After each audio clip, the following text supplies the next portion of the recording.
Hello? Hello? Okay.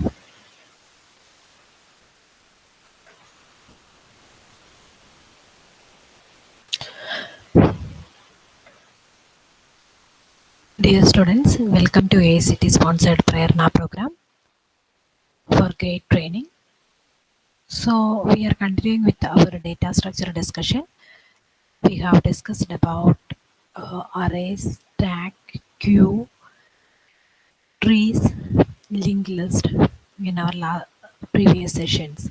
Today, we will be discussing about basics of graphs and hash table, hash data structure. So hashing will be discussing. Along with that, we will be discussing like the graph and basic terminologies and its traversal operations.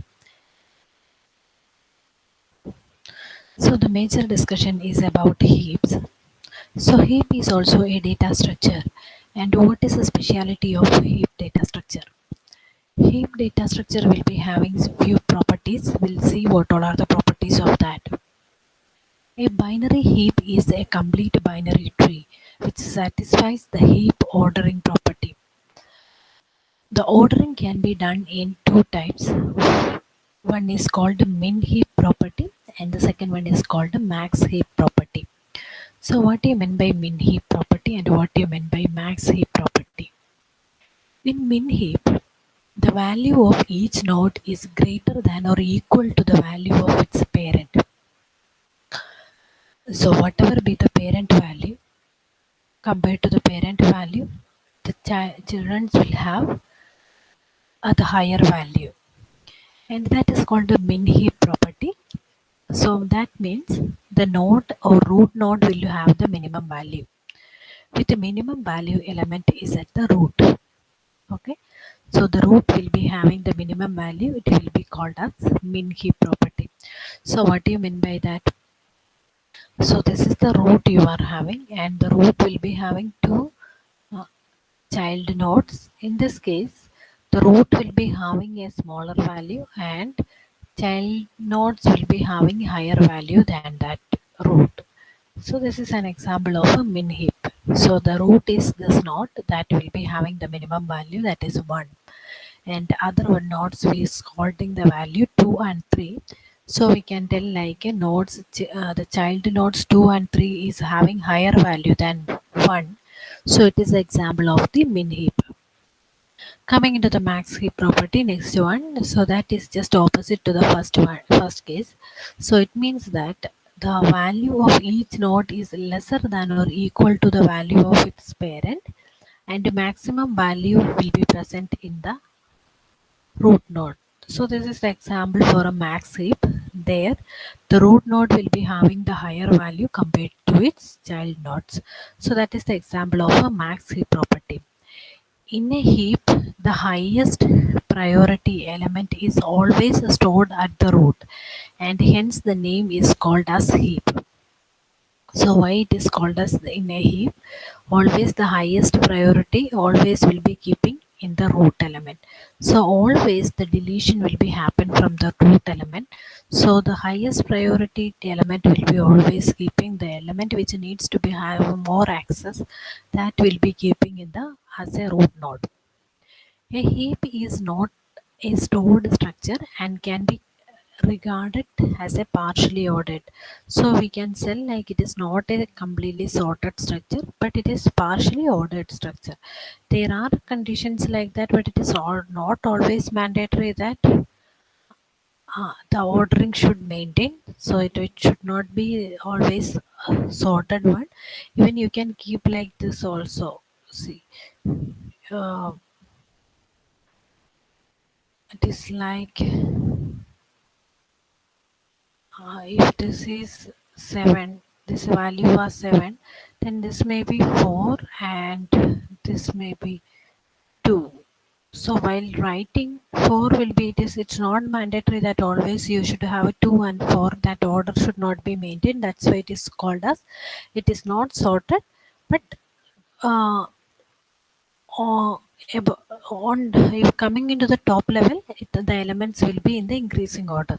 So that is the way it was mentioned, like it is partially ordered, and there is no specified relationship among the nodes on any given level.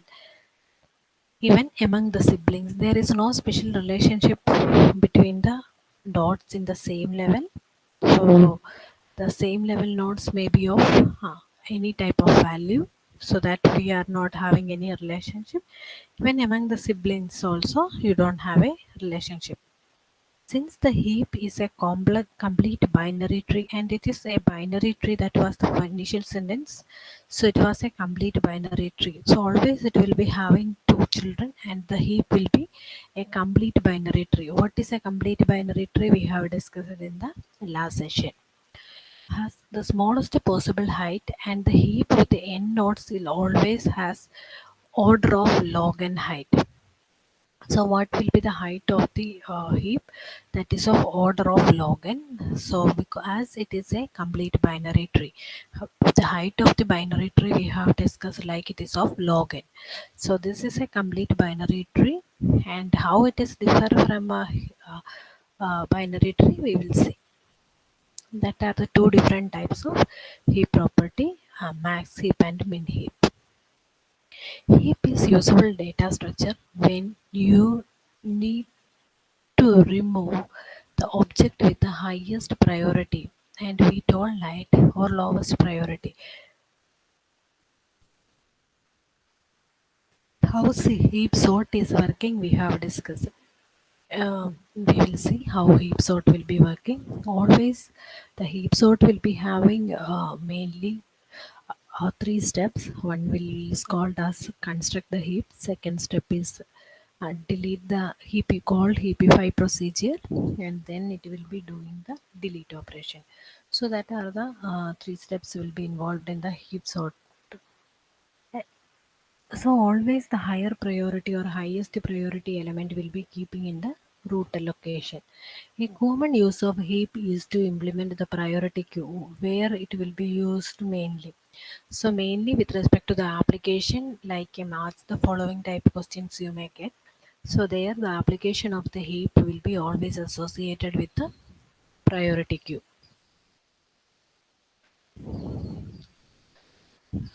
Coming into the different types of heaps, map, max heap and min heap. So what is a min heap? The value of the root node is lesser than the values of its child nodes.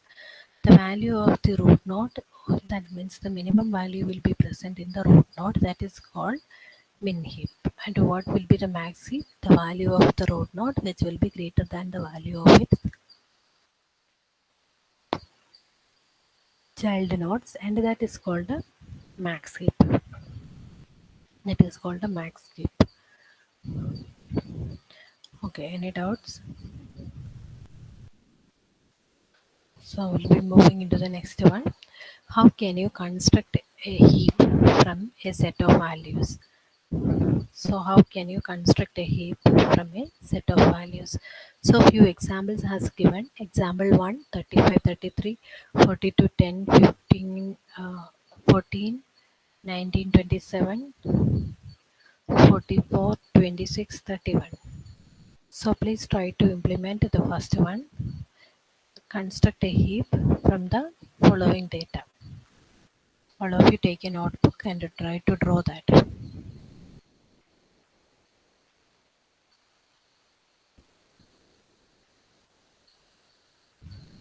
Take Draw it. After that I will draw that. First you try to do it. Already you have studied this.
So how can we construct the same?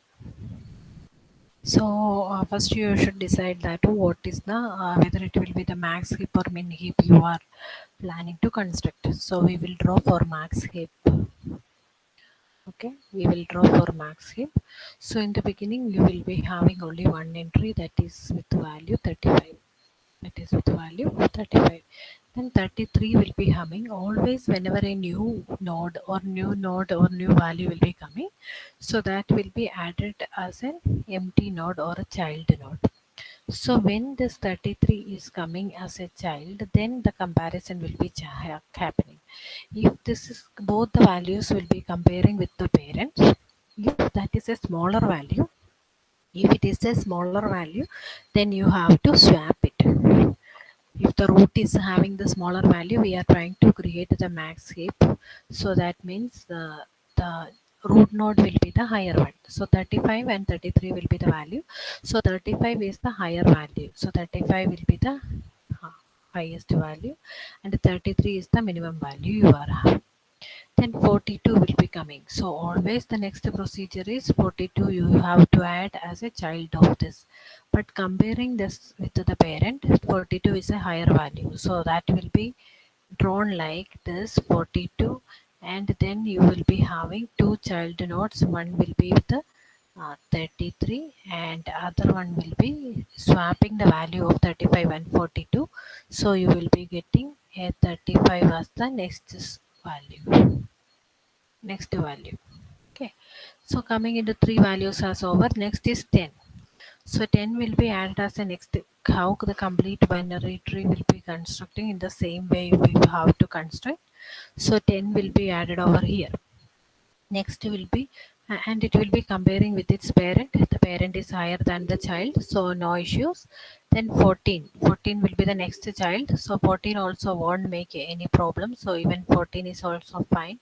We are constructing 14, and 14 and 10 are two values which will be smaller than the root node, so that is satisfying the max property, so we can continue the same. Next is 19. Even 19 is lesser than 35, we can continue for that, so that is 19. Next is 27. 27 is lesser than 35, so we can keep 27 also here, so that is 27. Again coming into next value 44. So 44 should come as a child of 10.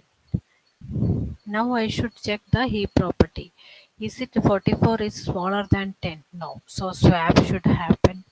Again 44 will come over here. 44 and 10 will 33 will be comparing. So which will be the higher? 44 will be comparing. So that you should swap with the 33. And again 33 and 42, 44 and 30, 42 should compare. So even during that time also 44 will be higher, so again one more swap should happen. So first 10 will be coming down, so we are drawing like 10 will be coming down, and above 10 who will come? 33 will come. Above 10 33 will come, and then above 33 42 will come. Above 33 42 will come, and above 42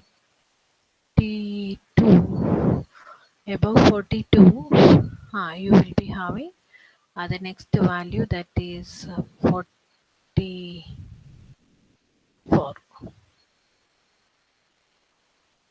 value 44. And now that path will be making the higher value, and we have to draw the other parts like 14. Other values are not making any changes, so 14 next value from here is 35, and next value from here is 19, and next value from here is 27. Okay, next value will be coming as 26. 26 will be the child of this. It's not making any issue. 26 is fine. Next value will be 31. 31 will be coming as a child of this. Left child of 14. So left child of 14 means it is not satisfying the heap property. So again it has to shift. So 14 will come over here. So the node will be like this will be 14 and this will be 31. This will be 31 and the connection will be like this. And this entry won't be there. So the values will be shifting or interchanging. So the other values will be 44 will be the root. After that you will be having 42 and the other side you will be having 35, then 33, 31, 19, 27, 10, 26 and 14. So that is the complete construction of the tree. Similarly you can draw for the next one. Are you clear? Any doubt you are having? Any doubt? No? Then we can move into the second example. You try to solve with the second example.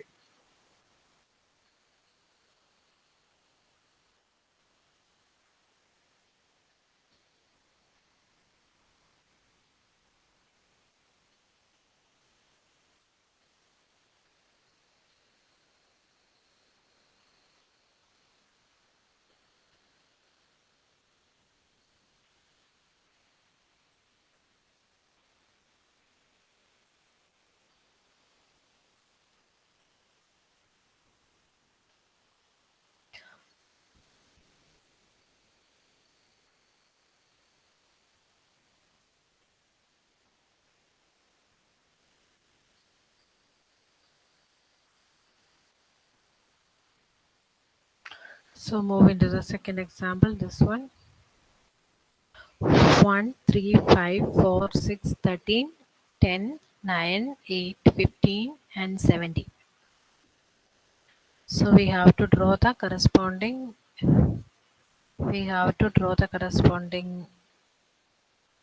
max heap. Corresponding max heap 1, 3, 5, 4, 6, 13, 10, 9, 8, 15 and 17.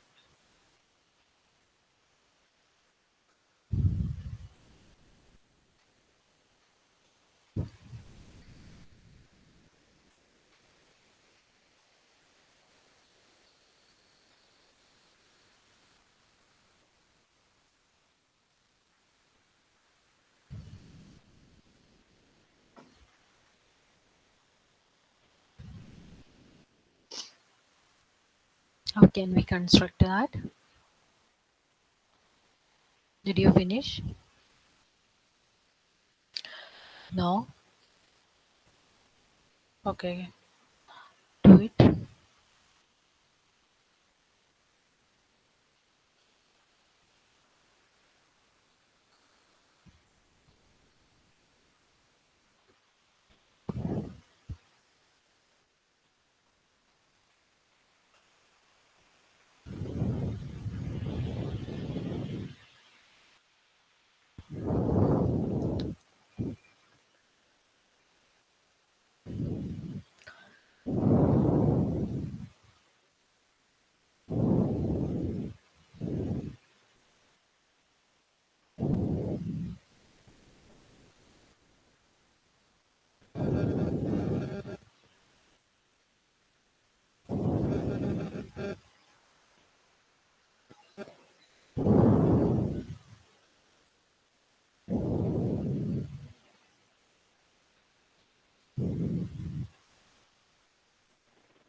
Hello?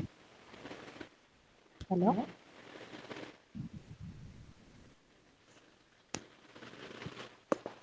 Hello?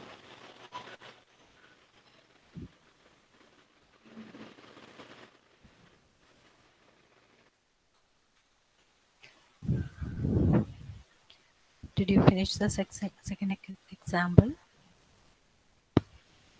Okay, I'm started drawing.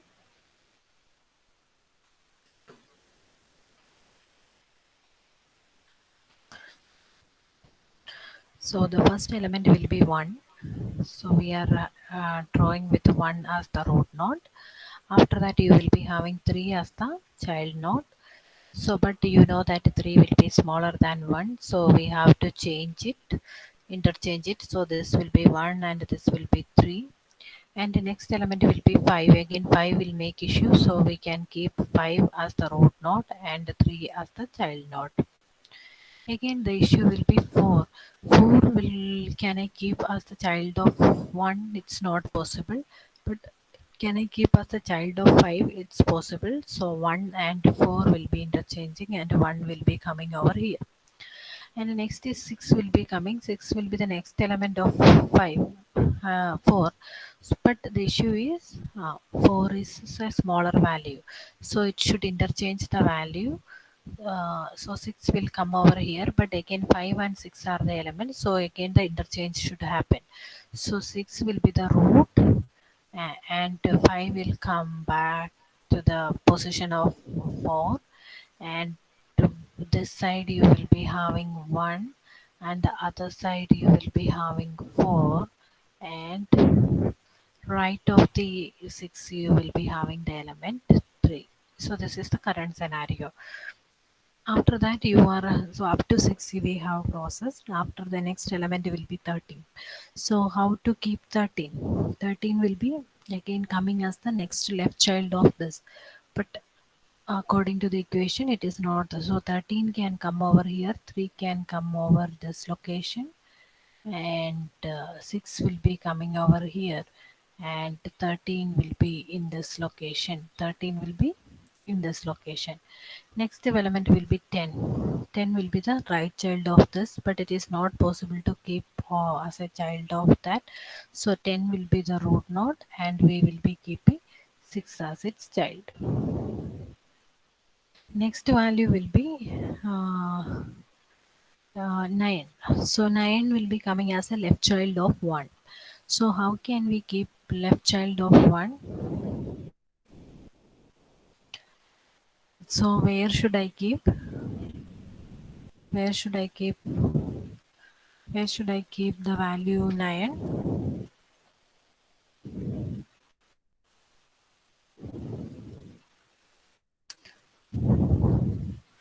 Where should I keep the value 9? Actually, it should be the left subchild of 1. But based on the condition of this, based on the condition of the heap property, we can't keep it as the left child of 1. So we have to interchange the values. So where can we keep the values? So here actually the 9 should come, but 9 we can't keep over here. So 1 will be coming over here, 5 will be coming over here, and this value was 13.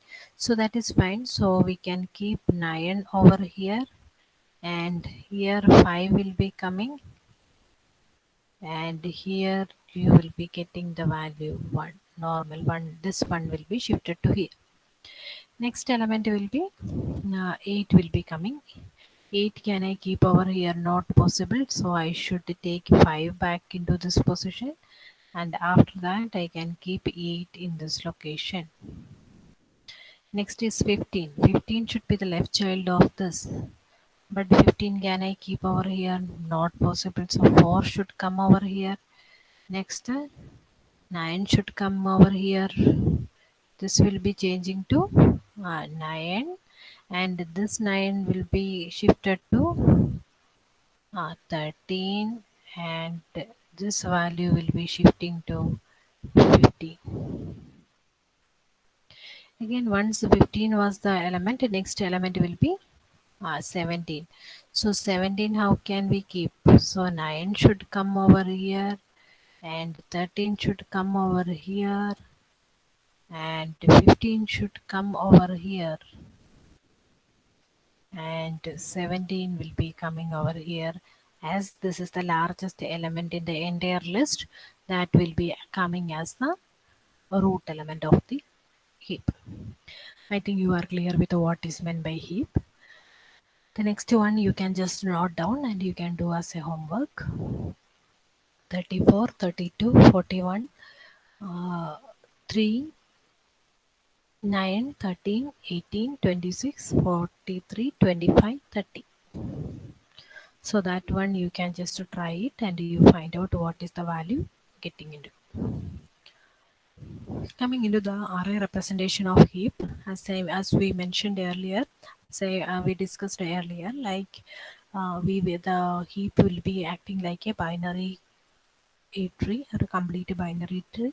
So we have discussed that the binary tree can be represented in two ways. One will be with the help of arrays and the second one with the help of uh, linked list. So the same representation will be possible for heaps also. Next is always root element, left child, right child, like that. Inserting an element into the heaps. Coming into the operations of the heap, we have already discussed how can we insert an element into the heap. Insert a new element at the end of the heap. This will distort the heap property. To keep the properties of heap, heapify this newly inserted element. Follow the bottom-up approach. So the same strategy we have solved for getting the heap from the set of elements. So every time we have, first time we were having only one single element in the heap. In the next time we are trying to insert one more element to the heap. So whatever the strategy we were have or we have implemented before for solving the problem, that process is called as a heapify. So always you are adding the new element as the last element of the binary search tree, and once you have added that particular element, its uh, its value will be comparing with the root node, and once the value of the root node is smaller than the newly inserted element, interchange operation will be performing, and that complete process will be called as a heapify procedure. Next, how can we delete an element from the heap? So that is for the insert operation. Next, coming into the delete operation, how can we delete a new element, or how can we delete an element from the heap? So for deleting a node from the array, this is called as hold. So once you delete that particular element, a vacant space will be created over here and it will be called as hold. Replace the deleted node with the farthest right node on the lowest level of the binary tree, and then you can call heapify. So what it was mentioned, delete a node from the array and that create a hole. So if you delete an element, so that will make a hole. Replace the deleted node with the farthest right node. So in the right node, whichever is the farthest right node, so that will be and at the lowest level of the binary tree.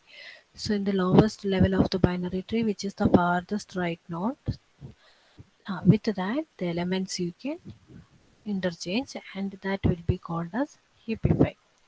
Coming into the next topic, expression trees. So we have discussed about the insertion and delete operation, and how the delete operation is performing we have already discussed. And see, I will draw a simple example for delete operation. I think that explanation is required. So this is a simple binary heap, max heap. I will just try to draw a max heap.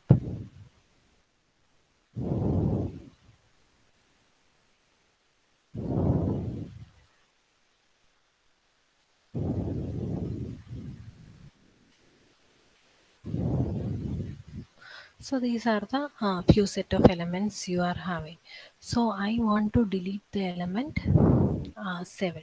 If I want to delete the element 7, one thing is sure that the child of 7 will be smaller than 7, and definitely 7, the root of the 7 will be higher than 7. So what we can do is, out of its to if it has only one child, then no need to worry, we can just replace with that particular child. Otherwise you have to check within the out of its children which one will be the having the higher value.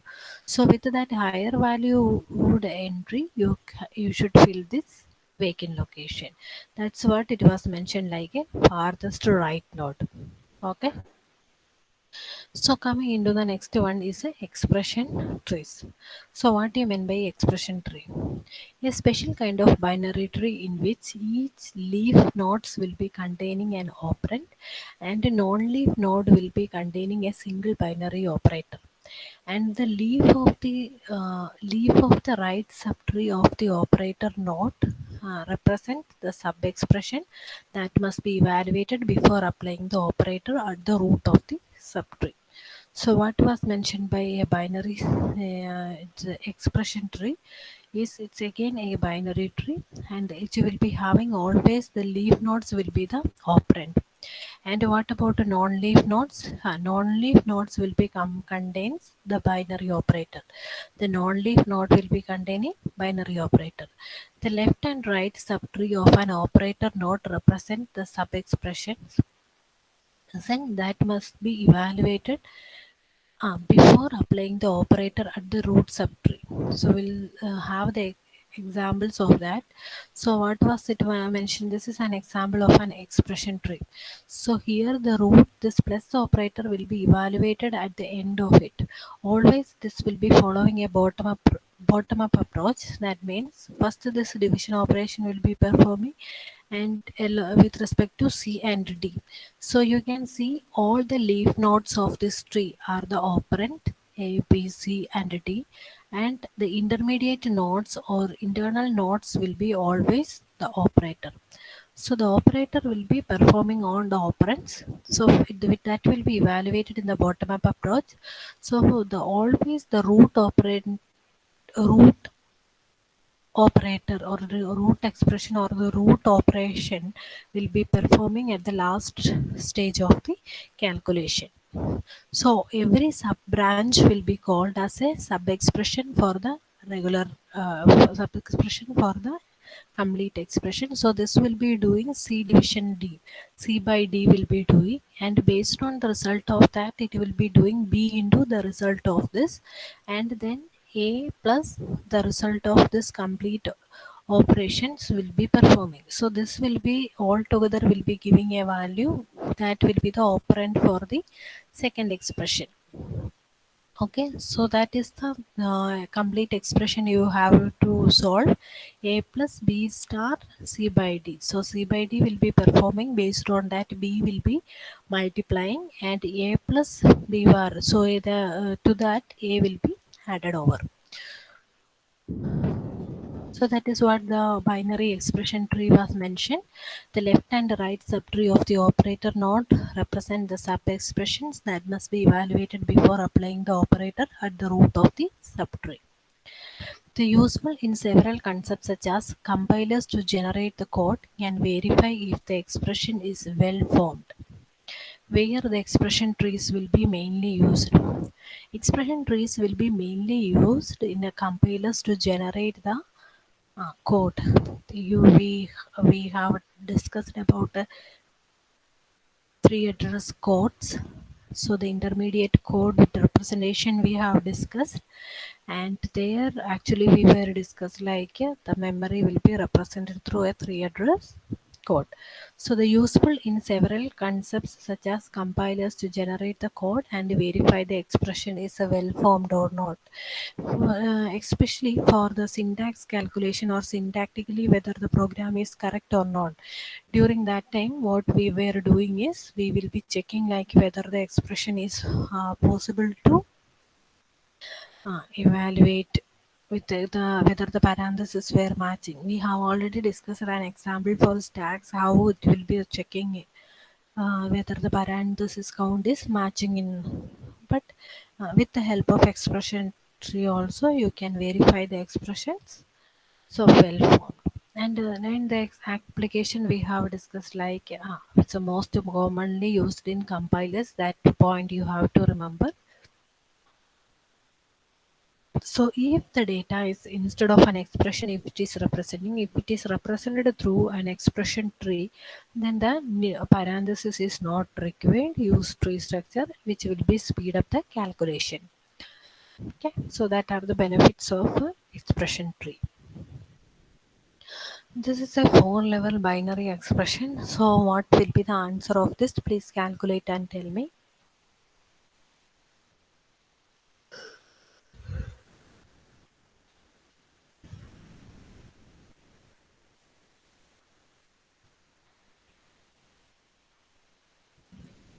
Yeah, yeah, correct. Okay. So you can see like 8 minus 5. So 8 minus 5 is 3, and then 4 plus. So always it will be starting from bottom. So that first operation will be performing out of this is 4 plus 2. 4 plus 2 6. 6 by 3 2. Then 8 minus 5 3. So next is 3 into 2 6. Correct. So the answer what you got is 6 for a 4 level binary tree. Why it is called 4 level binary tree? Level of a tree we have discussed in our last class. So this will be your first level, then the second level, and then the third level, and the fourth level.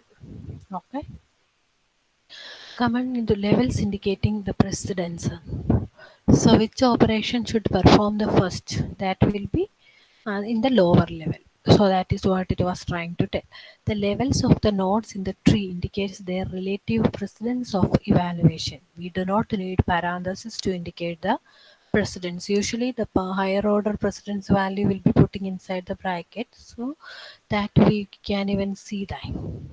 Operations at the higher levels of the tree are evaluated later, that is with a lower precedence, and those below them that will be evaluated with a high precedence. The operation at the root is always the last operation performed. What is the operation is performed? That will be always in the last of the root. So coming into the binary expression tree, what value does it have? So 4 plus 2 into 3, that is 18. 4 plus 2 into 3. 4 plus 2 is 6, and 6 into 3 18. Next is easy to generate the infix, prefix, and postfix expression from the expression tree. So you can even, what is the expression tree for that? First this part will be evaluating, and we know that this is a subpart, so this will be evaluating, then this whole things will be evaluating, so accordingly we put brackets. Correct. So along with whatever from the left child it got and whatever from the right child it got, based on that the star operation is performing. So that is the infix expression. And we know that how to convert the infix expression to the prefix and postfix expression. So even if you get this prefix and postfix expression, you should able to find out what is the infix expression and you should able to solve that. Next is pre-order of the expression trees. So how can we, the tree has such type of one question in the last class we have solved actually. This prefix expression has given and expression tree has given. From that we have to find out what is the postfix expression or what is the infix format of that. So actually from the diagram itself you will get to know that what is the infix format, and this is the prefix format you are having. Okay. So how can you get the infix and prefix? Look into this diagram. So you tell me how we can get the infix and prefix expression. In the infix expression, already what is the operation will be performing, that one with the help of brackets we have separated. But in the prefix expression, first the least preference operations will be performing, that is star. After that the next least preference, that is minus, then division, then plus, and then the elements you have to arrange like Like, so star minus, so in minus which all are the operations you have to perform that you should do. So prefix means what is that? First root, then the left child, right child. So left child will be, you know that, which is the left child? Root, so minus 8 and 5. So if you get the prefix expression or the expression tree, from that you can even write the prefix and the postfix format. So pre-order of the expression tree. So the order has given pre-order. So you have to draw the corresponding expression tree. So how can you do that? So which will be the least preference one you can write? Like what will be the value of the division? Then the next one will be star plus, so that you can write star and plus. And once you are having star, star will be having uh, star A and B. So along with the plus, it is associated with A and B. So that will be associated with that. So plus A, B, and after that you will be having a minus C, D. So that will be the left child of that. So whenever you put the minus symbol near to that, you can keep the operands like a C and D.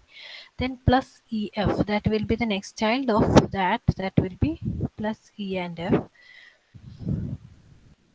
So see these results, you can see plus E and F, and you have already kept a star as the operator. So plus and minus will be the next two operators. So once it has ready, it will be doing the multiplication, and overall the result will be dividing. Next, post order of the expression tree.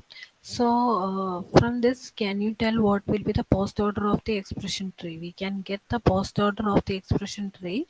In post order, the root will be coming at the last. So the division will be coming at the last, and the other traversals will be from the left side. You have to start. So in post order traversal, it will be like a left, right child, and root. So left child, right child, and the root. So that operation will be like a B plus C D minus star E F plus and division operator. So this will be giving the post order expression of the given tree. So in order traversal. So in an order traversal, how can you write? So the left subtree, in order means left subtree, root and right subtree. So same operation in the same way we can put, and whenever the left subtree or left one of the sub expression is evaluated, we can put it in a parenthesis. Similarly, the pre-order traversal of the same, and then the post-order traversal of the same. Okay, so we have discussed about the heap, and majorly we have discussed about heap and expression tree. In heaps, we have discussed like the representation of heaps, how to what are the different types of heap, construction of heap, and deletion of heap, and what is the time complexity of that. The time complexity is also calculated like a log n of height. Then the major application of heap is priority queue implementation. Then coming into the operations like a construction and a deletion operation, how we'll be performing as discussed. After that, we have discussed like a expression trees, and the internal nodes will be always the operation or operand. So sorry, operands will be always present in the leaf, and operation will be always, or operator will be always present in the internal nodes of the tree, and always the expression evaluation will be happening from a bottom to top, so that the most precedence operations will be keeping, most precedence operator will be keeping in the lower level, and least preference or least precedence operators will be keeping on the top of the, as the root of the tree. And then the different types of mainly that will be used, expression trees can be used in the compiler code generation phase, and then we have discussed like the in order, pre-order, and post order traversals.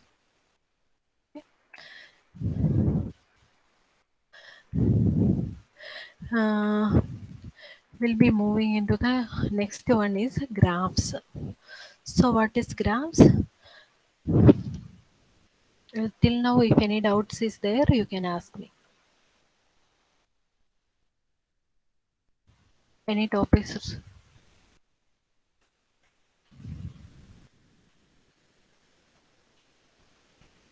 Pre-order. Pre-order I should tell.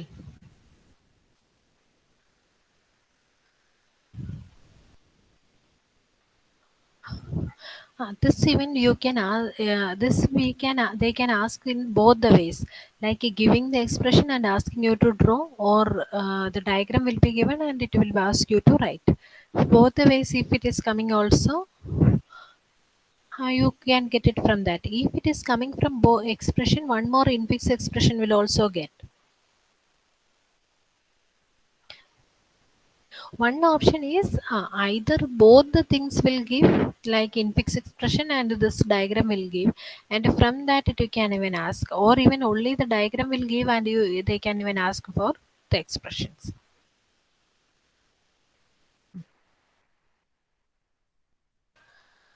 The next topic will be like graphs. So we are covering like what is meant by graph, what are the different types of graph, what is complete graphs, different terminologies of graphs, trees and graphs, what is the difference, the degree and vertices of graphs, and graph representations, different types of representation and the time complexity of that, graph traversal techniques like BFS and DFS. We already discussed like a spanning tree, minimum spanning tree, and Kruskal's and Prim's algorithm. So Kruskal's, Prim's, and minimum spanning tree and trees, spanning trees I have covered in the algorithm section. This part I have covered in the algorithm, and even DFS and BFS I have covered in the algorithm section.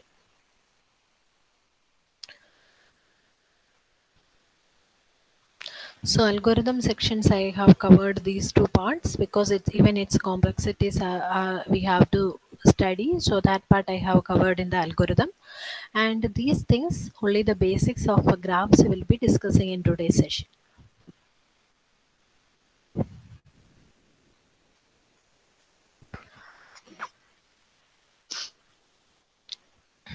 Okay, uh, what is my graph? So graph actually will we can tell in mathematical terms it is like it's an ordered pair of VE, where V is the number of vertices and E is the number of edges.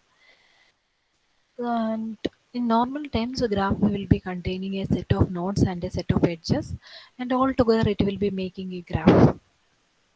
So, a graph G consisting of two sets V of G and E of G. V of G is a finite non-empty set of vertices, and E of G is a set of edges, and VG is representing a graph. And graphs will be mainly two types, the directed and undirected graphs. The directed graphs will also called as digraphs. An undirected graph is one which has a pair of vertices in the edge is called as unordered. So it means that the direction is doesn't matter if there is a path between V0 to V1. Even we can write the order doesn't matter, V0 V1 or V1 V0, both will be giving the same thing. So that is called undirected graph. The directed graph means we should keep V0 to V1 is, V0 to V1 is not equal to V1 to V0. So that will be the case for the directed graph. So the direction is also mentioned. So that is also called as digraph. Because I am telling this term, sometimes it will be coming like a diagram. So you have to familiar with this term. Examples of directed and undirected graphs. So the example was given in that which is directed graph and which is undirected graph we know. So the one which will be having the direction, that is the case 3. This will be the directed graph and other two will be and G3 will be the directed example of a directed graph, and G1 and G2 will be undirected graph. What is meant by a complete graph? Next term is complete graph. So in complete graph is the graph in which all nodes are connected to all the other nodes in the graph. So for example, 1 has connected to 0, 2, 3 are the other vertices, except the self loop, it will have connections to that. So total how many number of edges will be present for an undirected graph, that is n into n minus 1 by 2. That many number of edges will be present for an undirected graph. For a complete graph or complete directed graph, how many edges will be present? In a complete directed graph, also complete directed graph. In a complete directed graph means one will be having connection with the uh, so what even by complete directed and complete undirected graph? See in V3 how many number of connections are there? In V3 the vertex 3 will be having 3 vertices, and how many number of connections will be having in the complete directed graph? Complete directed graph and undirected graph. Complete directed graph, so 1 to 0, 1 to 2, 1 to 3, then 2 to 0, 2 to 1 to 2, already the connection is there. So 2 to 1 will also be there. Will also be there. Similarly, from 0 to 1 will also be there. So instead of one time, we have to count every edge twice. So the total number of times the expression, or total number of times the connections were happening are n into n minus 1. But in the case of undirected graph, the total number of connections will be n into n minus 1 by 2. So that is for the complete graph. So these are the complete directed and undirected graphs and its number of edges present. And what do you mean by incomplete graph? In incomplete graph, this is, see, every tree is also a graph. In tree also we have studied like a, it will have nodes and graphs, but it won't have a cycle. So that is the major difference between a graph and tree. It won't have a cycle and it will be well arranged, like a parent node will be there. Along with that, it will be having a set of child nodes. So that will be the incomplete graph. So this is not it's not a complete graph. It is incomplete graph because all the nodes won't have a connections to other node. For example, 3 to 0, a connection is there, but there is no direct connection from 0 to 3. And similarly from 2 to 4 there won't be a connection, or like that. Even 4 to 5 won't have a connection, 5 to 6 don't have a connection, 3 to 6 won't have a connection, like that. So that's why it is called an incomplete graph. With respect to a graph, what is meant by node and what is meant by the circled one will be called as node. That will be 0, 1, 2, and 3, and the edges will be like 0, 1, 1, 2, 2, 3, and 1, 3. So that are the edges. Even 1, 2, 0, 3, like that, multiple edges will also be there. Next is called as a complete graph. So what do you mean by complete graph? A complete graph is a graph that has a maximum number of edges. For an undirected graph with n vertices, the maximum number of edges is n into n minus 1 by 2. And for a directed graph with n vertices, the directed graph with n vertices, you will be having a maximum number of edges is n into n minus 1. So the graph G1 is a complete graph in the previous example. In the previous example, the graph G1 will have connection with the all the other things. So the G1 will be representing the complete graph. Other terminologies of the graph. If V0 V1 is the edge of an undirected graph, then V0 V1 are adjacent.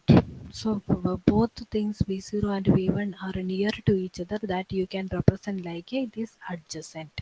And the edge v0 v1 is incident on vertices v0 and v1. So the edge v0 v1 is mentioned, every edge will be mentioned in terms of the endpoints or end nodes it will have. So v0 v1 will be indicating like it is an edge. So if V0 V1 is an edge in the directed graph, V0 is the adjacent to V1 and V1 is adjacent from V0. So the edge V0 V1 is incident on V0 and V1. The edge V0 V1 is incident on V0 and V1. Next we'll be coming into the other terminologies like self-edge and multigraphs. So what do you mean by self-edge? What do you mean by self-edge? So the node, a graph, a node or vertices which will be having a connections to itself is called as, it's called as a node. That is called as a that will be called as a self-edge or self-loop. That will also called as self-loop. What do you mean by multi-graph or multiple occurrences of same edges? So if 2 and 3 has connected by three different edges, so it is called as multigraph. So multiple occurrences of the same edge, same type of edge, or same, for example, from uh, college to your house, if it is near to the your PG or hostel, you can even, or we will be going to the canteen. Multiple ways we can go from that. If you will be using the lift to that, if you will be using the stairs to that, if you will be using the ground. So the different ways, even source and destination will be same, but multiple paths are existing between them without any intermediate node. Without any intermediate node. See, here one more node was coming, then the scenario will be changing. Here one more node, but here between two nodes we will be having multiple paths or multiple occurrences of the path or edges, that is called as multigraph.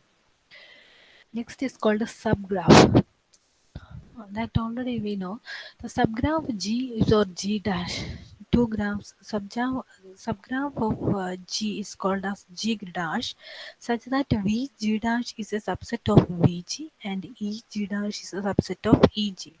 A path from vertex VP to a path vertex VQ in graph G is a sequence of vertices VP, VI1, VI2, etc. to VIN, VQ such that VP, VI1, VY1, VI2, etc. to VIN, VQ are edges in an undirected graph. The length of the path is a number of edges on it. The length of a path is the number of edges. So what is through which path or through which all are the vertices it has visited from a source node to the uh, destination node, that will be given through the path. And the subgraph is mentioned like another set of a subset of vertex set and subset of edge set will be getting, and all together the subsets itself will be making a small graph compared to the original graph, and that is called as a subgraph. The length of the path is mentioning like how many number of edges were present in between the path.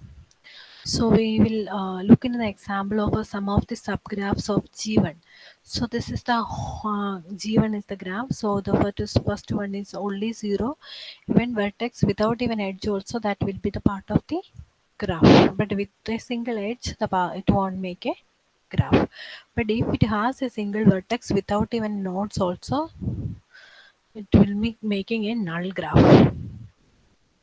So you can even make in the subgrams like so first one will be having only 0 as the entry, and second one will have two child nodes like 1 and 2, and other nodes will be 1 3 2, and other nodes will be 0 1 2 and 3. And coming into G3, this is a directed one. So the subgraphs beyond, you can't just keep like 2 to 1 1 subgraphs. You can keep it like different ways, like only 0 and 0 to 1 that edge has included, and 1 to 2 that edge also included in the second graph. But 0 to 1 and 0 to 1 multiple paths has included, multiple paths from 0 to 1 has included. That is not possible. It will be like this: one will be coming into the one, and the next one will be going from one. And even without edge, you can consider, because this edge it has. Why we can't keep the edge between 0 and 1?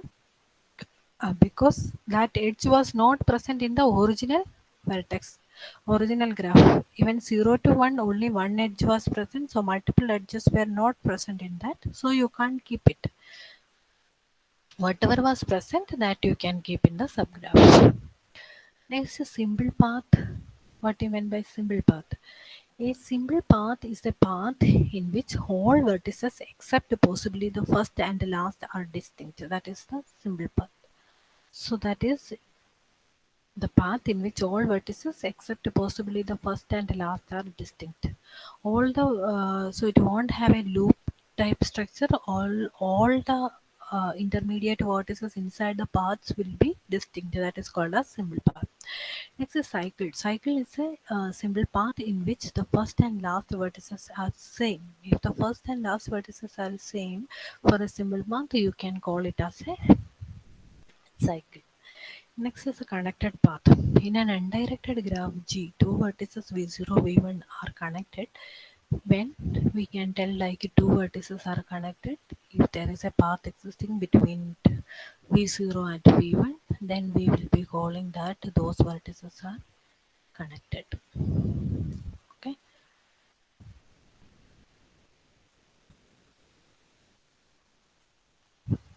Next is connected graph. What do you mean by connected graph? An undirected graph is connected deep. For every pair of distinct vertices Vi and Vj, there will be a path existing from Vi to Vj.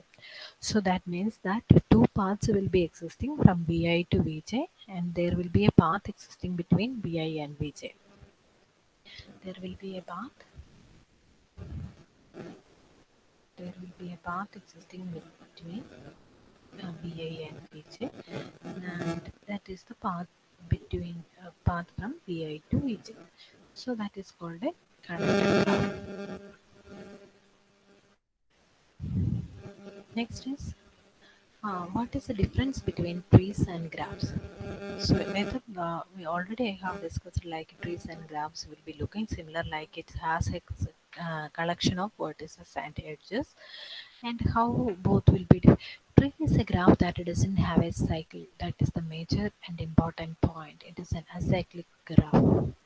And second one is a directed graph is strongly connected if there is a directed path between Vi and Vj, and also from Vj to Va. So when we can tell that it is strongly connected, a strongly connected graph if there is having a connection from both the directions, connections from both the ways if it is existing. Directed graph is strongly connected if there is a directed path from Vi to Vj and from Vj to Vi. Then trees and graphs G1, G2. Tree is acyclic graph G1, and G2 is acyclic graph, which we can include in the tree category. What do you mean by degree of vertices in a graph? What do you mean by degree of vertices in a graph? With respect to that, usually one question will be getting. The degree of vertices is the number of edges incident to that particular vertex. So how many number of edges which was connected to that particular node, it's called as the degree of that particular vertex. For a directed graph, for in degree is mentioning like how with respect to vertex V is the number of edges that has having the head to V. Uh, then what do you mean by out degree of that? Out degree is mentioned like the number of edges that V has its tail, that is called as out degree. And Di is representing the degree of vertex I.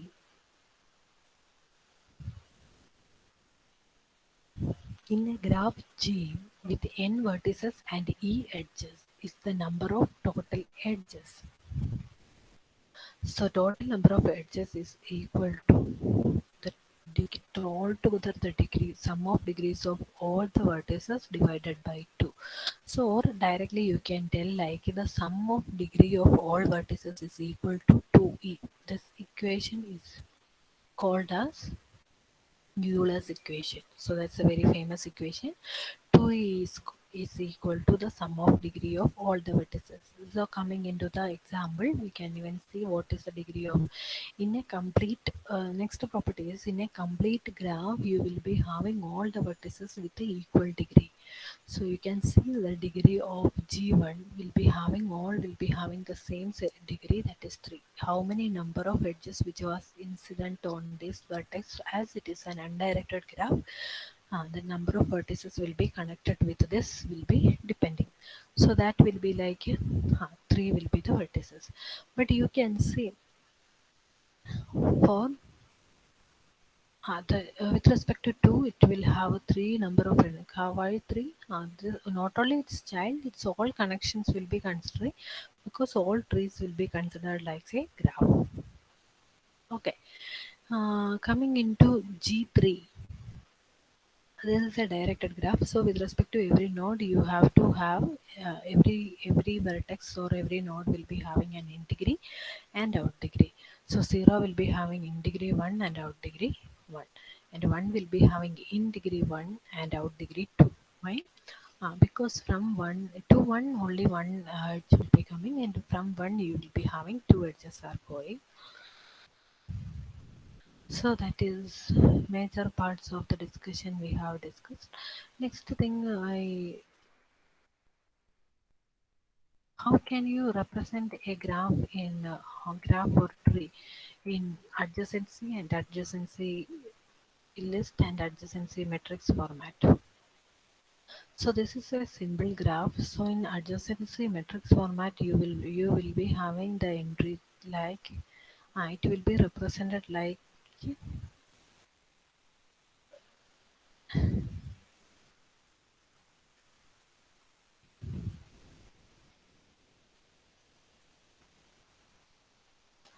will be represented like a 1 2 3. So we will be writing like a 1 2 3, and here you will be having 1 2 3.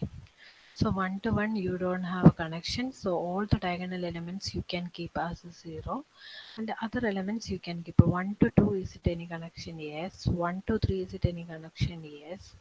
2 to 1, is it any connection? Yes. 2 to 3, is it any connection? No. And 3 to 1 you will be having connection, 3 to 2 you don't have connection. So that way you can represent the, if there is a connection existing, the value will be keeping as a 1. That means v uh, v1 and v2 is having connections, then we will be keeping the value 1 and this will be keeping value 0. That is called the adjacency matrix representation. And what you mean by adjacency list representation is with respect to every node. For example, node number 1, which will be having who all are the connections it will be having. So that will be added as the node. 1 is connected to 2 and 3. So 2 and 3 are the, so as a linked list it will be having. Similarly, you will be having the next node, that is 2. 2 will be having connections to only 1, so it will be keeping the value like this, and next value will be 3, so 3 will be keeping the value 3 will be keeping the value like only 3 will be holding over here, like 3 is not having a connection with any other node, and it has only connection with 1, so it will be having 1. So this is the adjacency matrix graph representation, and this is the adjacency matrix representation. Next we'll be having the tree which graph is connected is called a acyclic, and the directed graph is strongly connected if there is a directed path from Vi to Vj and from Vj to Vi. So the total degree of the graph, so that's all about discussion. So in this graphs, mainly we have discussed like different terminologies, the basics only, what you mean by graphs, what is the difference between directed and undirected graphs, and then we have discussed like a complete graph and incomplete graph, uh, the equation for finding the total number of edges for a completely undirected graph, and the equation for, this is important, equation for finding the completely directed graph and a completely undirected graph total number of edges. Then we have discussed like the difference between a complete graph and incomplete graph, and what is the terminology means when by uh, the vertex is incident on a particular edge, what is its mean. And then we have seen like different graphs like self loops and multi graphs. Then we have seen like subgraph and what you mean by path and what you mean by length of the path. And after that we have seen like some subgraphs of the original graphs, like what are the subgraphs and how can you represent it in a directed graph as well as in the undirected graph. Then we have discussed like a simple path, cycle, connected path and connected graph, and the different representation, how it is differ from tree and graph. And then we have discussed like the degree of a graph, degree of a vertex, and the equation for in degree and out degree calculation, and the equation which will be connecting the degree with the number of edges. And we have discussed like for a directed graph what you mean by in degree and out degree, and that all are the things we have discussed. And we will see few questions which is related to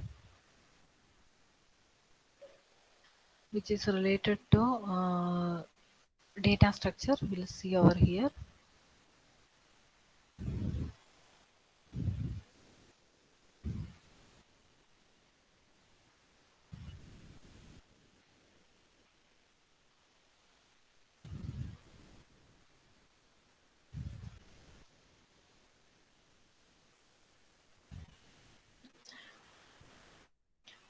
Okay, few questions I have added over here. Try to find out the solution for that. Mainly the questions will be practice questions from stacks, queues, linked list, trees and graphs, and hashing has included. Uh, so you can go through it and you can find out. Stack A has entries A, B, C, and stack B is empty. An entry popped out from stack A is pushed into stack B.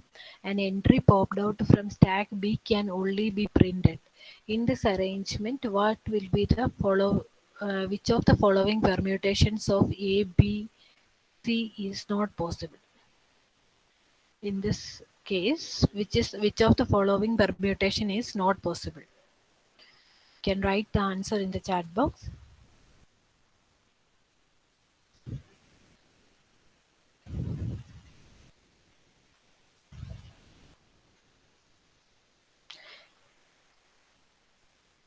Read the question first.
stack A has entries A, B, C with A on the top.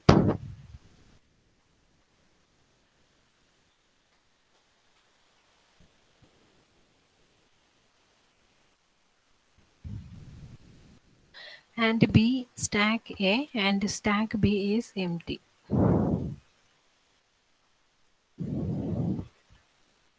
An entry popped out from stack A is pushed into stack B.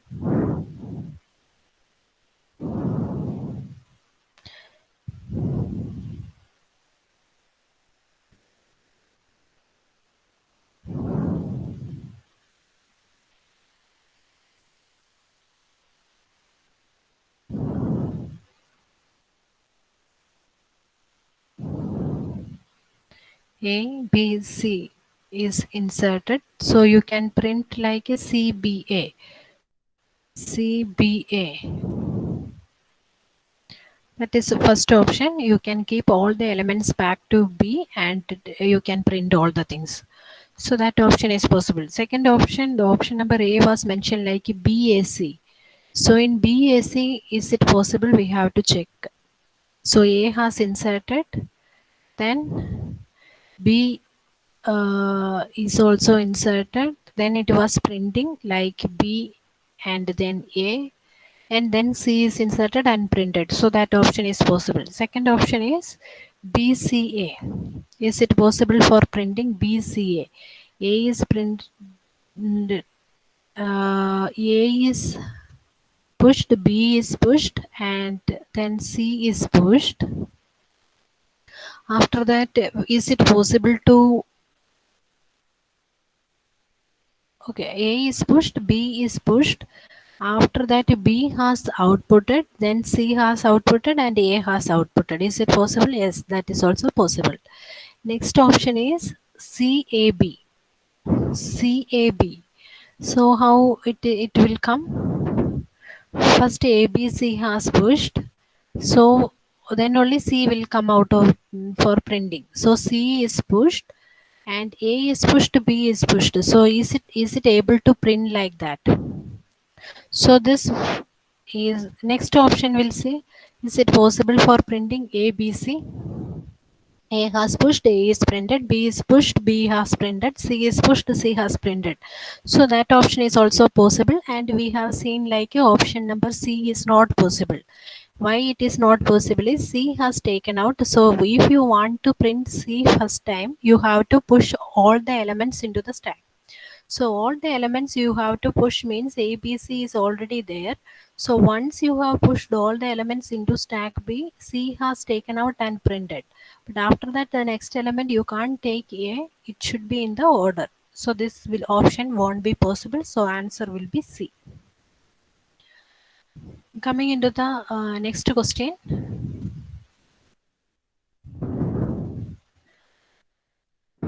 An item that has red as an input can be either pushed into a stack or later popped out and printed directly. Which of the following is not possible will be the output if the input of sequence of the items is 1, 2, 3, 4, 5.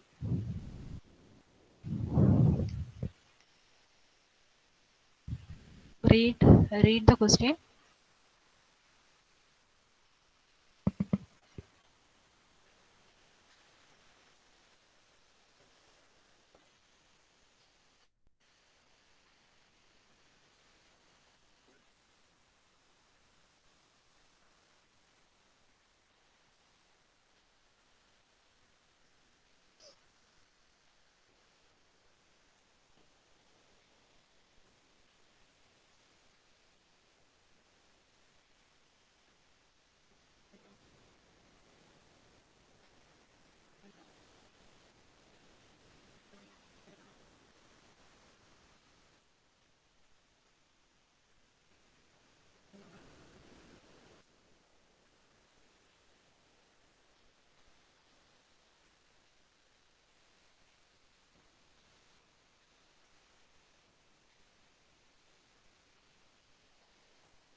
Okay, the input is 1, 2, 3, 4, 5.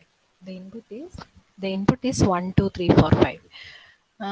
So I am trying to check if such type of questions are coming. You have to check the options first. Based on the options, you should shortlist which will be the answer.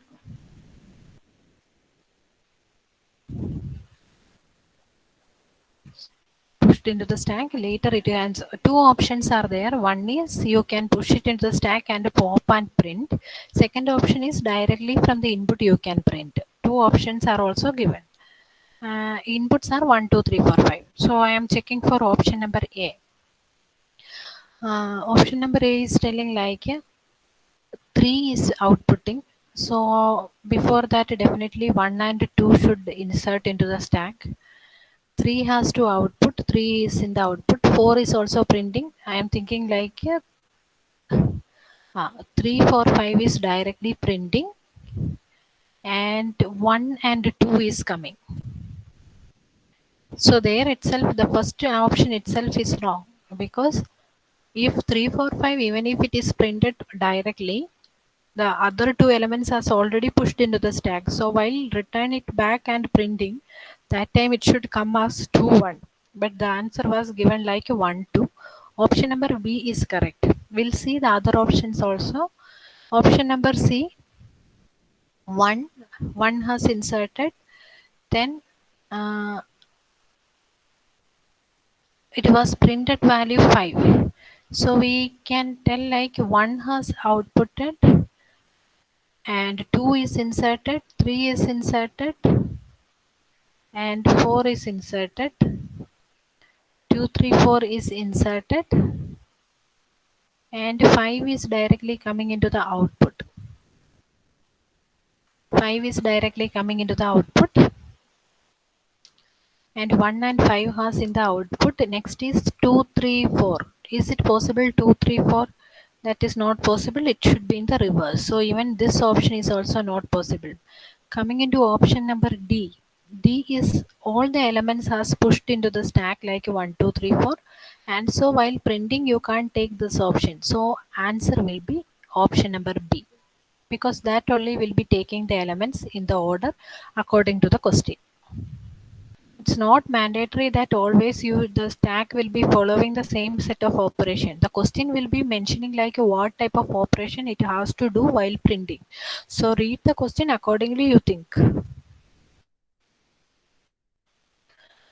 Move into the next question. This is a 1 mark question. You can see the concatenation of a two list to be performed in order of one time. Which of the following data structure will be used?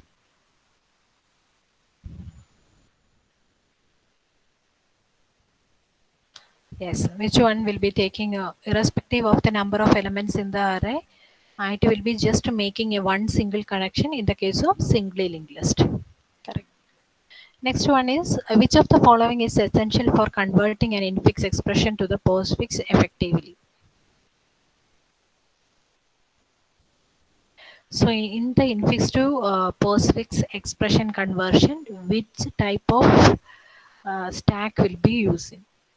In expression evaluation, usually we will be keeping operand inside the stack, but in infix to postfix conversion, we will be using,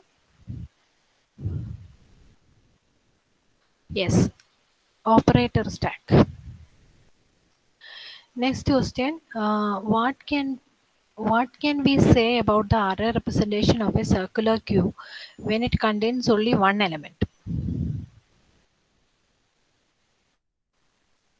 Yes, front and rear is equal to 0. Seventh one, in a this is just for refreshing the data structure, all things.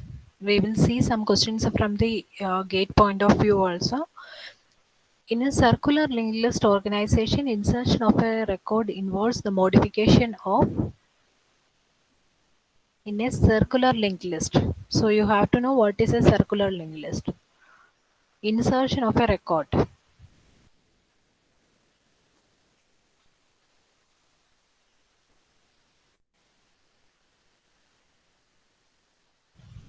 2 pointers.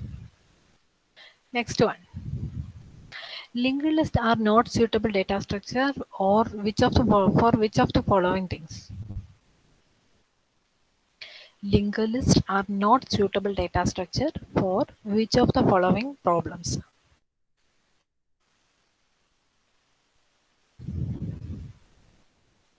Polynomial? No, that's required. Next.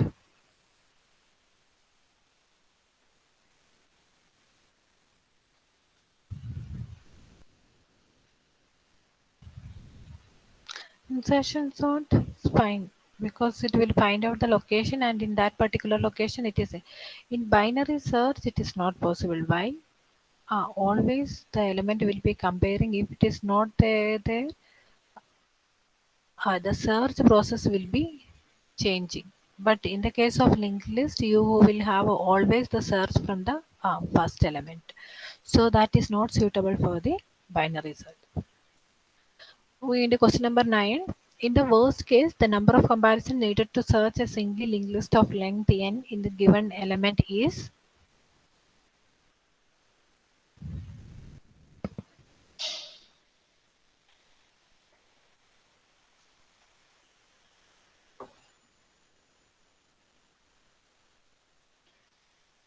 Worst case scenario is asking, and search for a singly linked list.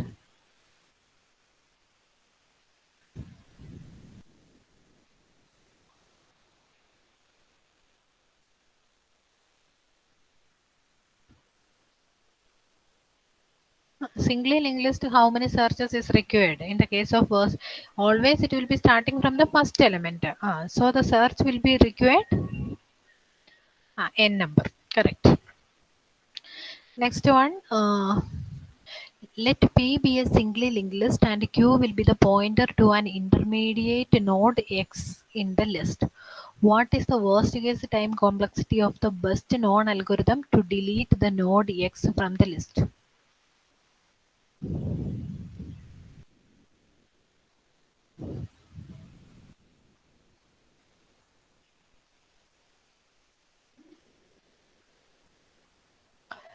Let P be a singly linked list and Q be a pointer to an intermediate node X in the list. What is the worst case time complexity of the best known algorithm to delete a node X from the list?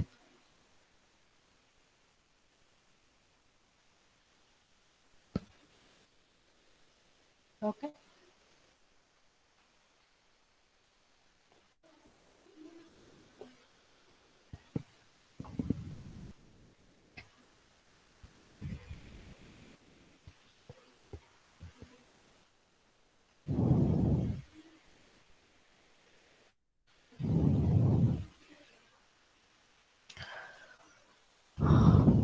What is the worst case time complexity of the best known algorithm to delete the node X from the list? Worst case time complexity is asking for a best known algorithm.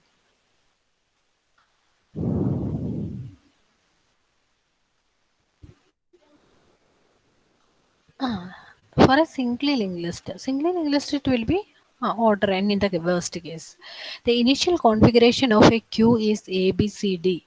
A in the front end, and to get the configuration D, C, B, A, one needs to minimum. The initial configuration of queue is A, B, C, D. A is in the front end, and so if you need to get a C, D, C, D, Z, B, A, how many deletion and how many addition is required? D, C, A, B, A. Sorry, D, C, B, A. D should come in the front.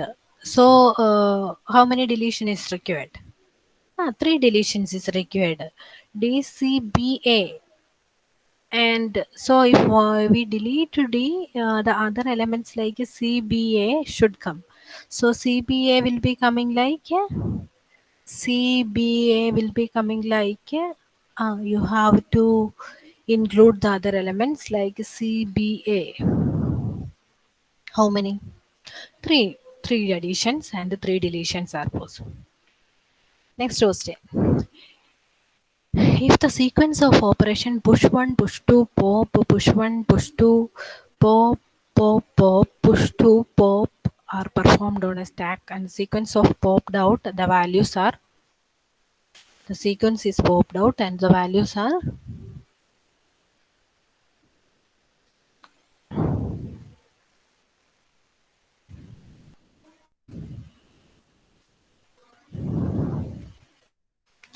do the operation and tell me what is the answer. Do the operation and tell me what will be the answer.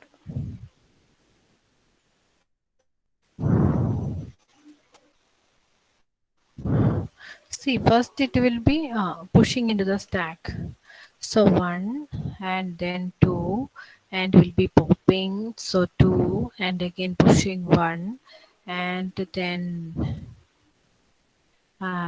2 and then pop. Again 2. Again one more pop.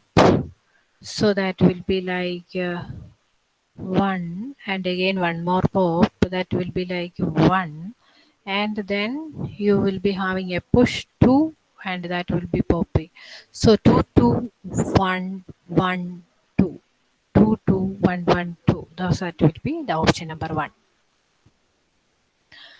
A binary tree has n leaves. The number of nodes of degree 2 in T is. A binary tree has n leaf nodes. So total how many nodes will be there?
What will be the answer?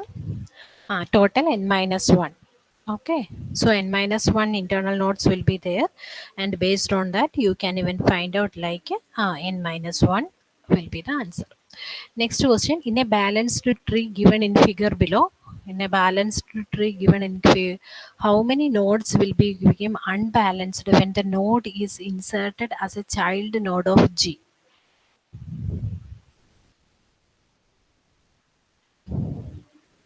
Child node of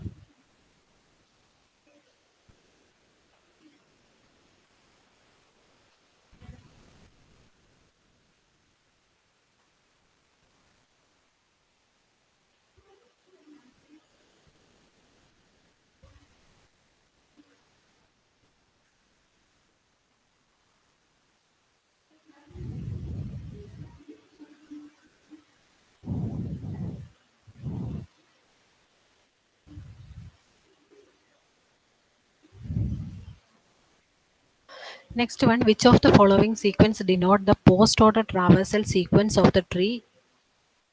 The above question. Okay, that you will leave. Next, this one I think you can tell which of the following statements are false. Just read it and tell me. A, B, C, D.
Okay, which option will be? A tree with n nodes have n minus 1 edges. That is true.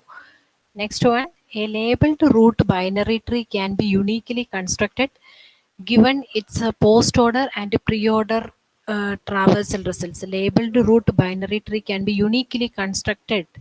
Is it possible? A complete binary tree with n internal nodes has n plus 1 leaves. A complete binary tree with n internal nodes which will have n plus 1 trees.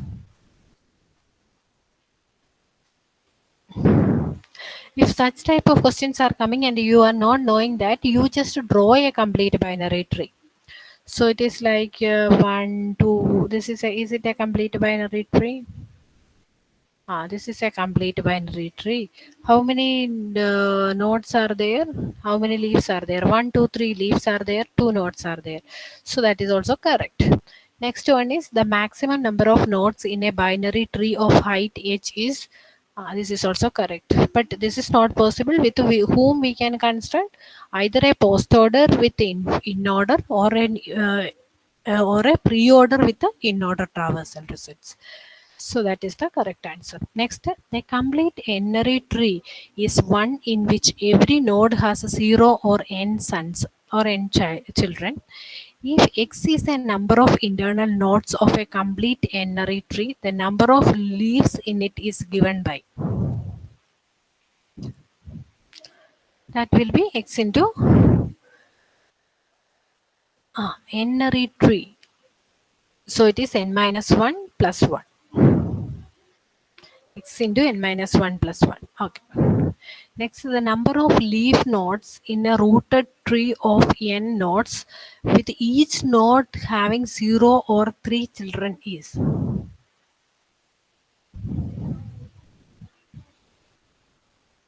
0 or 3 children is.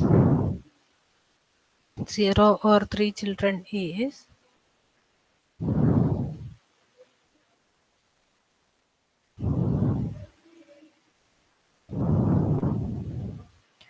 That is n plus 1 by 2.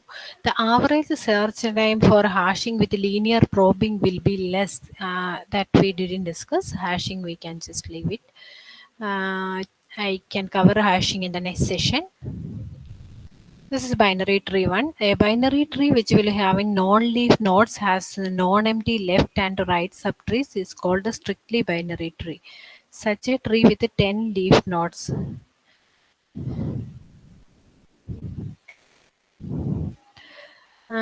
cannot have more than 90 nodes, has exactly 90 nodes, has exactly 70 nodes, cannot have more than 70 nodes.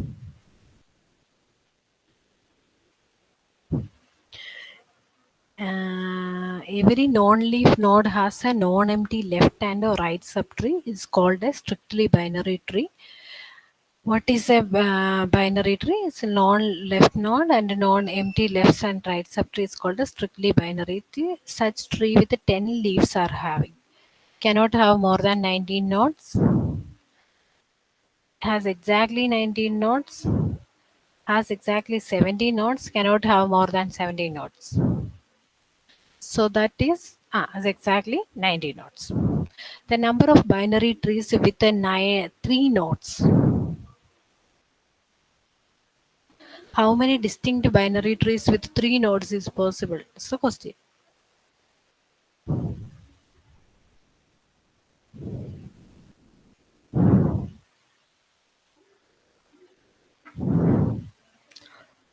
Okay. And which one?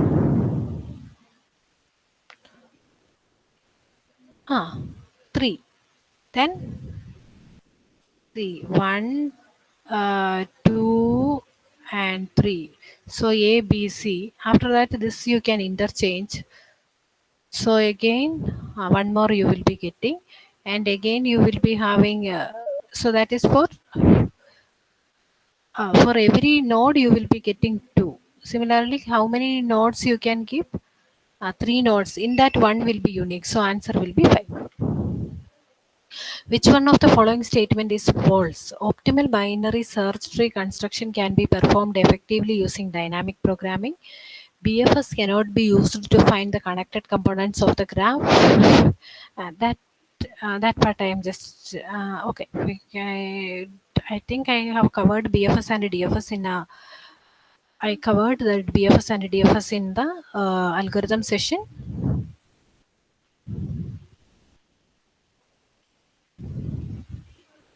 Which answer will be that? C, correct. Next is the number of edges in a regular graph of degree d and n vertices is nd by 2. Next, how many real links are required to store the sparse matrix of 10 rows and 10 columns and 15 non-zero entries? In sparse matrix means whichever wherever you are having zero, those elements you will be omitting. How many? So it is 15 non-zero entry 15.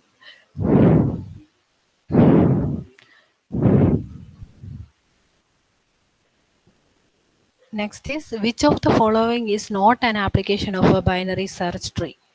Which of the following is not an application of binary search tree?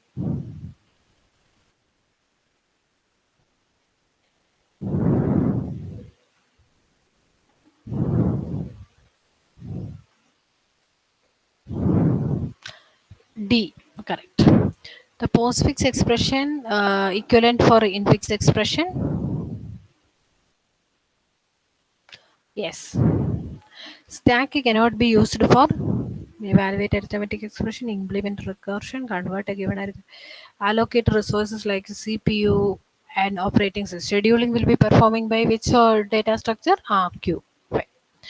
The postfix expression to infix format. Infix as given, so you have to find out what is the postfix. Stack is useful for implementing. Yes, A and C. Linked list is not suitable for implementing binary search. Which one of the following operation is performed more effectively by double linked list than the linear linked list? Which operation? Searching, definitely. In a linked list, data is stored in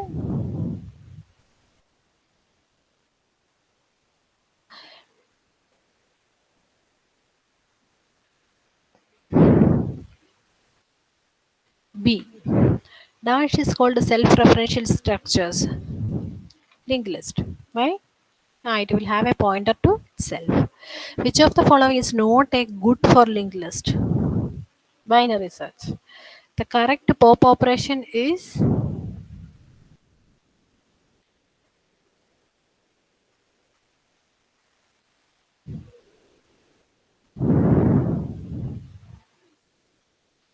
before taking the element from the stack, pop will be keeping the same value, then the pop will be decreasing. Correct. So answer is A. If we want to find out the last node of the linked list, then the correct coding is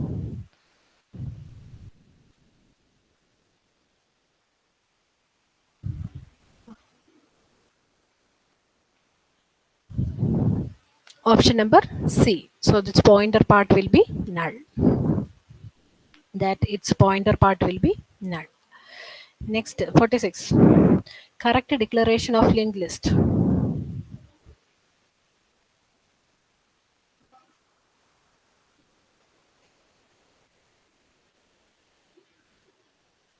A. Option number A.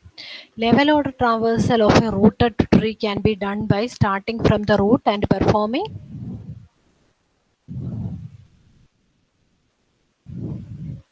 Level order traversal of a rooted tree can be done by starting from the root and performing.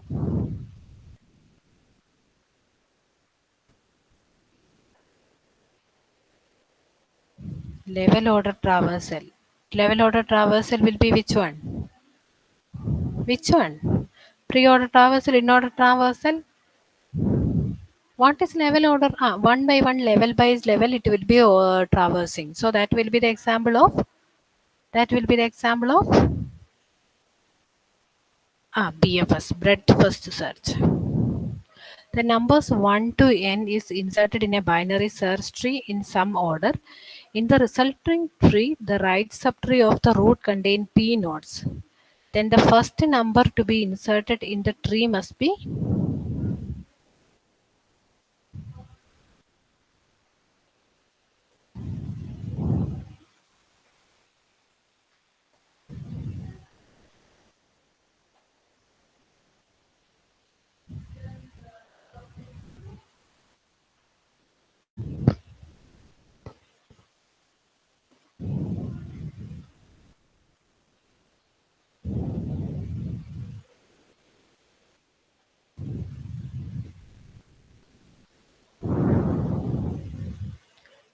That is p plus 1. A binary tree contains the number of 1, 2, 3, 4, 5, 8. When the tree is traversed in a pre-order, the values of the tree are printed out. The sequence of values obtained as if the tree is traversed in post-order, what will be? So it's in order has given.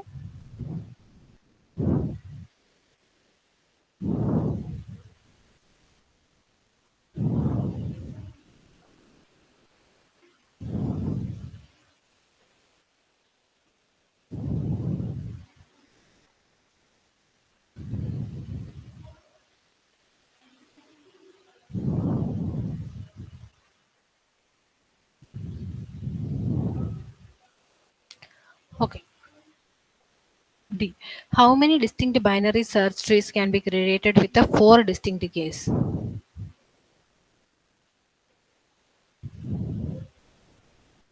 14. Next, in a complete k-nary binary tree, every internal node has exactly k children. The number of leaves in such tree is n internal nodes is ah, n into k minus 1. Binary's max heap containing n elements. The smallest element can be found on time log n because it will be in the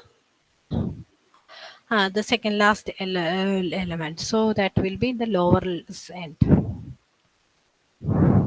In a binary tree, number of internal nodes of degree 1 is 5. The number of internal nodes of degree 2 is 10. Total number of leaves nodes. That you find out and tell me. In a binary tree, total number of internal nodes of degree 1 is 5.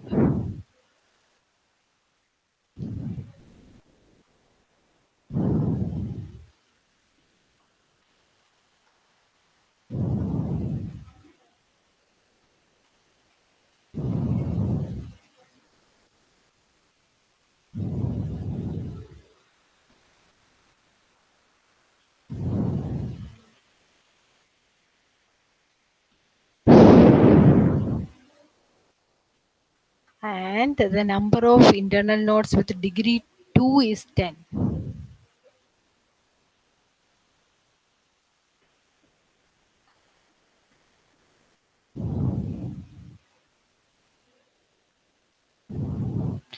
One, two, three, four, five, six, seven, eight, nine, 10.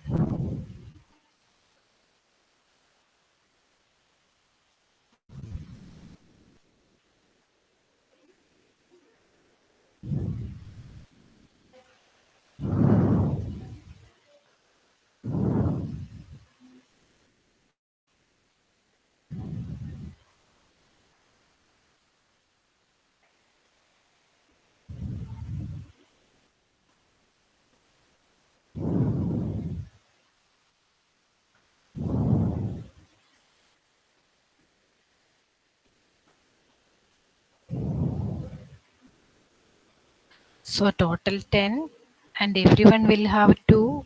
So 10 into 2, 12. Oh, total number of leaves it was asking. So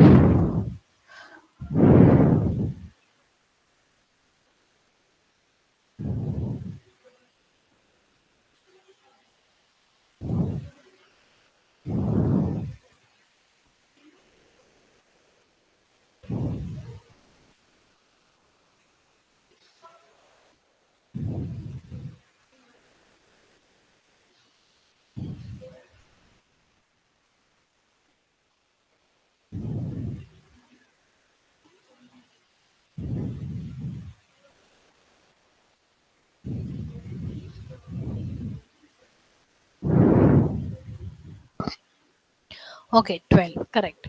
The in-order and pre-order traversal of a binary tree are DABC. And find out the post-order traversal. Find out and tell me which one will be the post-order traversal. Which one will be the post-order traversal?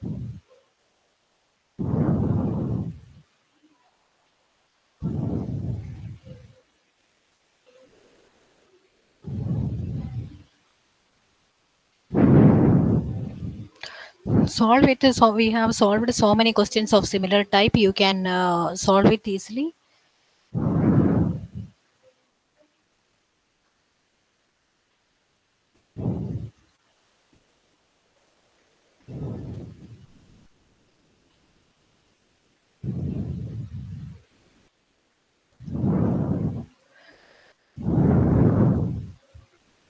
Which one will be the one?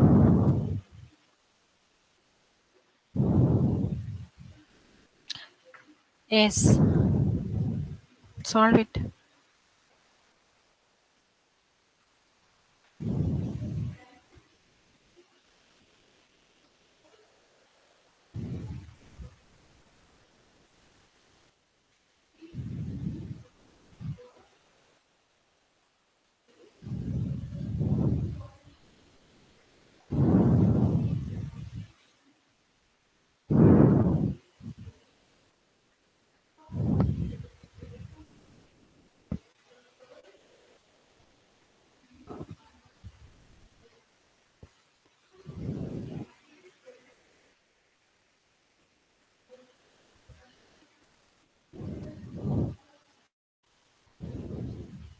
Yes, option is C, correct.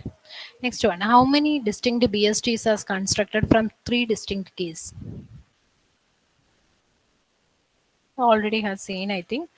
We are having an n distinct elements in an unlabeled. This one is different. It is binary search tree. That previous question was it's binary tree. This is how many is possible? Binary search tree should have that criteria should also satisfy. So it will have how many? 4. Coming. We are giving a set of n distinct elements and unlabeled binary tree with the n nodes. In how many ways can we populate the tree with a given set of so that it becomes the binary search tree?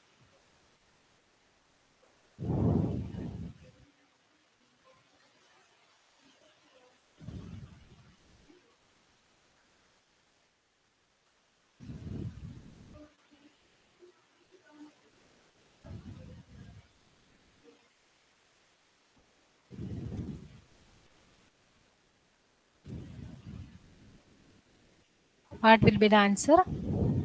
What will be the answer?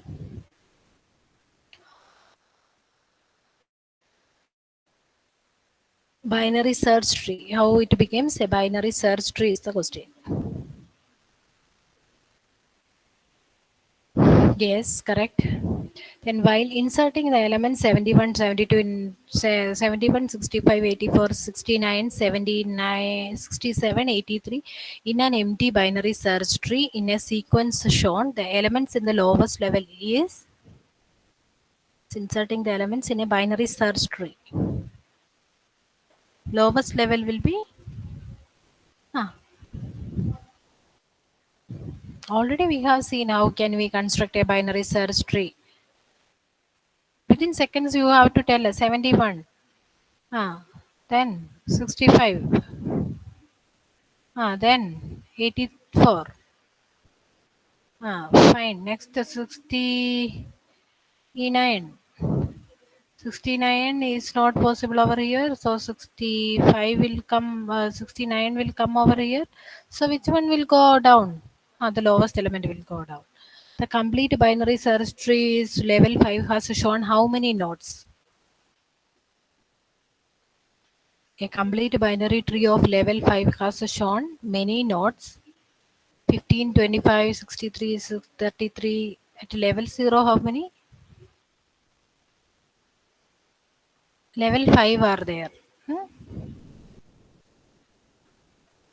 Hmm? Correct. 63. Next is total number of hashing to produce a search is. Hashing we didn't cover. The advantage of chained hash table over the open addressing scheme is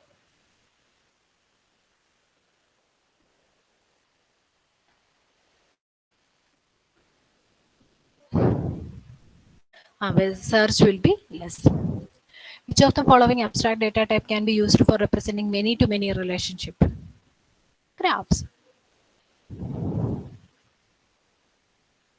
Hash we'll discuss in the next session. Remaining questions are mostly from the hash that we'll discuss in the next session, and we'll cover up the remaining part. Okay.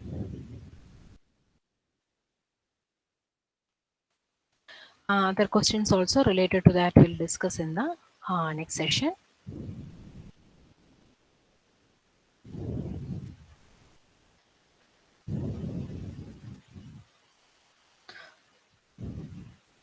Okay, so mainly today we have covered about the overview questions related to the data structures.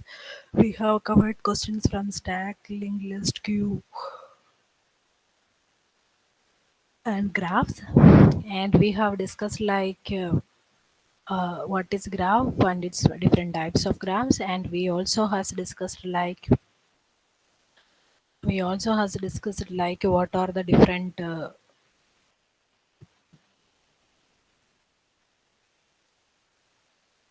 expression trees and heap data structure.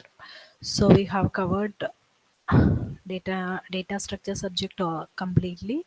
All topics we have finished in the discussion, and related to gate questions as also covered. We will discuss few questions of algorithm in the next session. Okay, thank you all, thank you for joining the session. You can write the USN in the chat box and you can leave.